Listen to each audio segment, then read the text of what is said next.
Ave María Purísima, sin pecado concebida.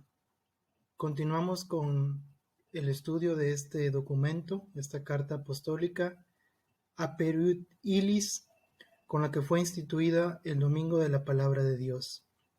Nos quedamos en el numeral número 3 de esta carta apostólica emitida por el Papa Francisco. En el punto número 3 vamos a ver diferentes puntos.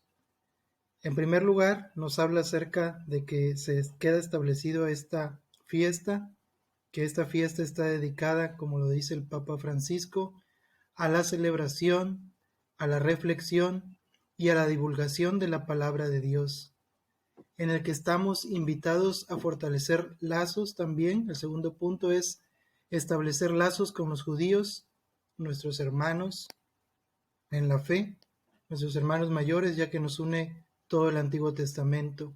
También el Papa Francisco nos invita a rezar por la unidad de los cristianos. En esta celebración se nos pide también hacer estas peticiones, fortalecer los lazos con los judíos y rezar por la unidad de todos los cristianos.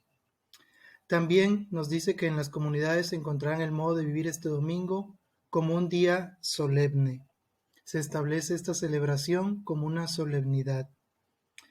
También nos dice que para esta celebración eucarística es importante que se entronice el texto sagrado en algunos lugares donde no se pueda, y también la invitación a que esa entronización se lleve en nuestros hogares de la palabra de Dios. También dice que de manera especial será útil destacar su proclamación y adaptar la homilía para tener el relieve de servicio que se hace de la palabra de Dios.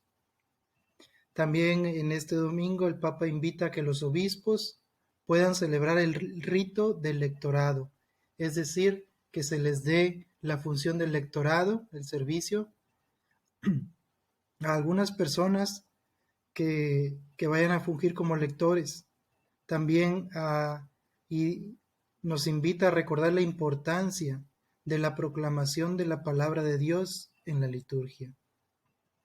Es fundamental que no falte ningún esfuerzo para que algunos de los fieles se preparen con una formación adecuada a ser verdaderos anunciadores de la palabra. En este punto el Papa nos invita a que nos preparemos de forma adecuada. ¿Para qué? Pues para hacer una de las funciones que se nos da, el de profetas, anunciar la palabra.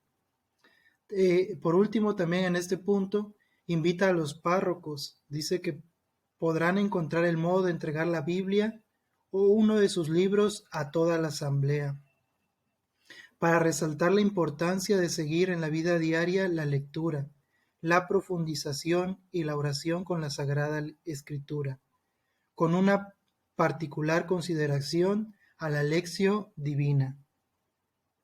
Esta es una de las formas de meditar la Biblia, la lección divina, muy practicada en la Iglesia.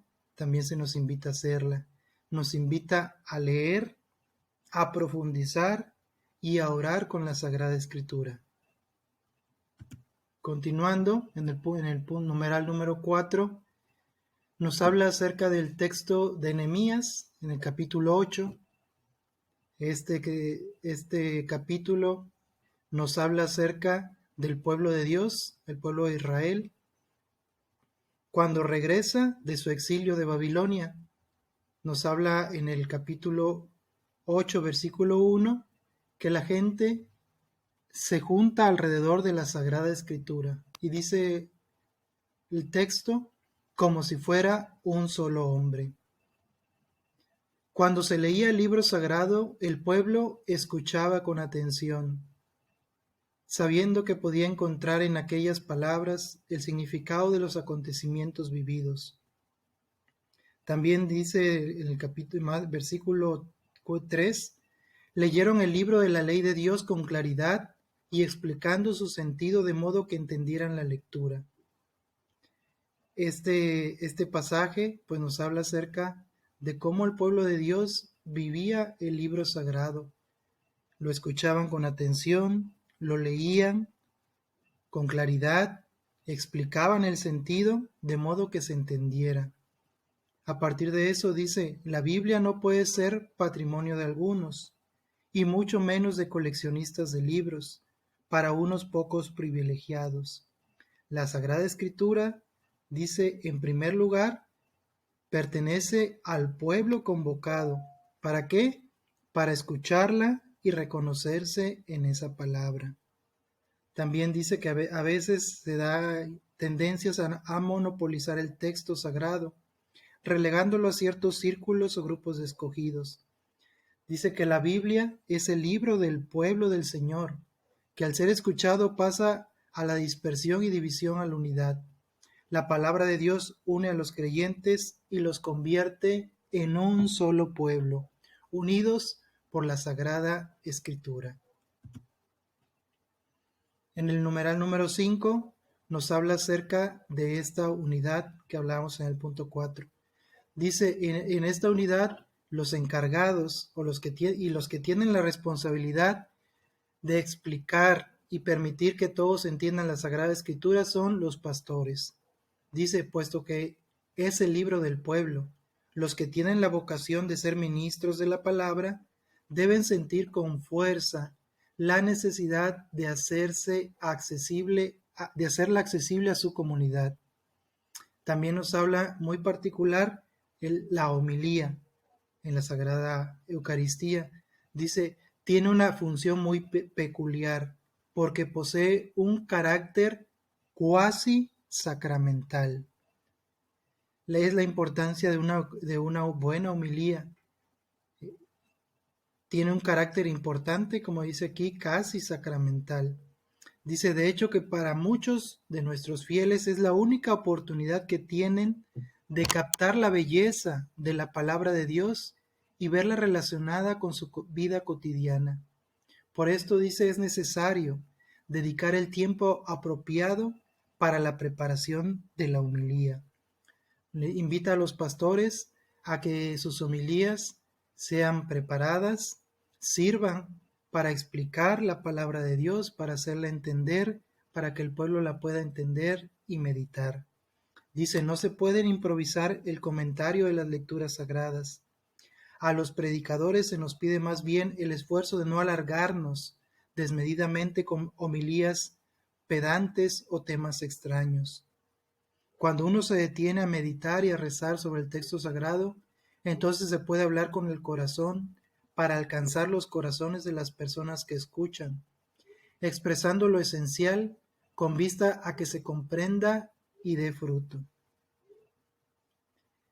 Y también, hablando de funciones, también entra la función del catequista. Esta es una invitación para todos los catequistas.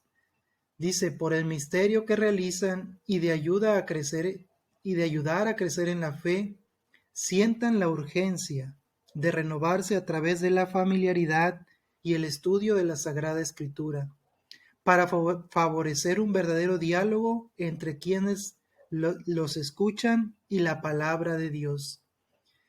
Para los catequistas es muy importante tener una familiaridad y un estudio de la Sagrada Escritura, para poder transmitirla y para poder ser fiel a la palabra de Dios.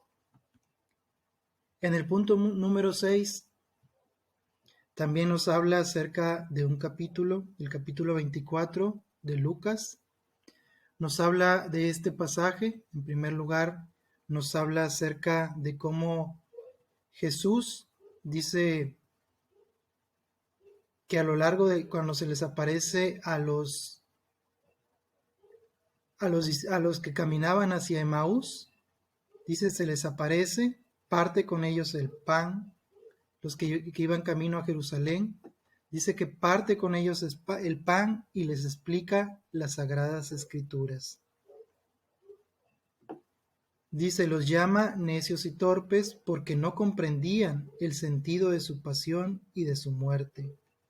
Dice, comenzando por Moisés y siguiendo por todos los profetas, les explicó lo que se refería a él en todas las Escrituras. En el versículo 27 nos dice, Cristo es el primer exegeta. ¿Qué es un exegeta? El exegeta es aquel que explica la Sagrada Escritura. No solo las escrituras antiguas anticiparon lo que él iba a realizar, sino que él mismo quiso ser fiel a esa palabra para evidenciar la única historia de salvación que alcanza su plenitud en Cristo. Por eso decimos que Cristo está presente en el Antiguo y en el Nuevo Testamento.